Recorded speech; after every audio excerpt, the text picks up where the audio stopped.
يستطيعون قتل حتى جاهل قاعد كبير. كم عمرك؟ أنا لا أعرف، فقط أنا لا أعرف، أحيانا أنسى عمري. هل أنت تحب الجيش العراقي؟ أحبه طبعا. لماذا؟ السبب لأنهم زوروا عنا داعش، ولأنهم قتلوا داعش وأنقذوا المنطقة.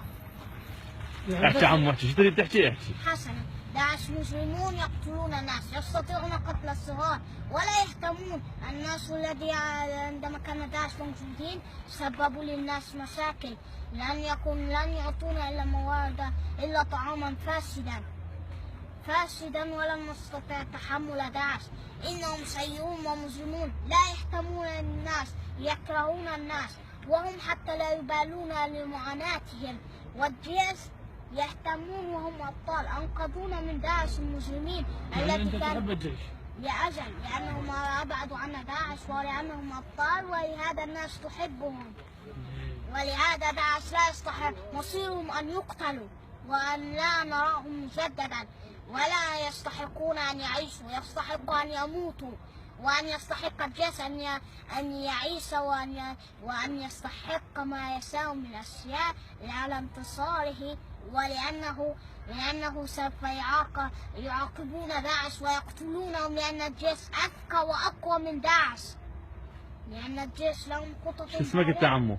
عاصم حمد حسين. أنا الولد الصغير الذي يتكلم فصحى عندما خلقت.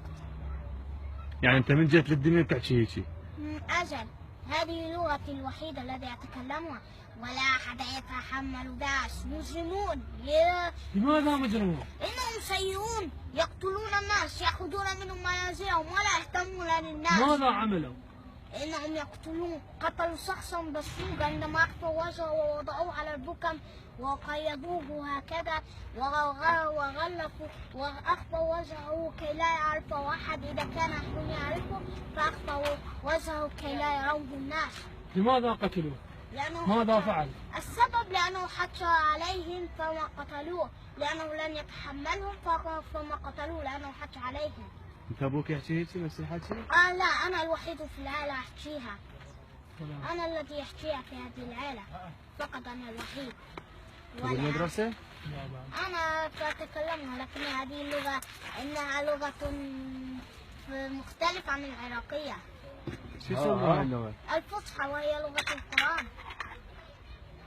والله سمع الله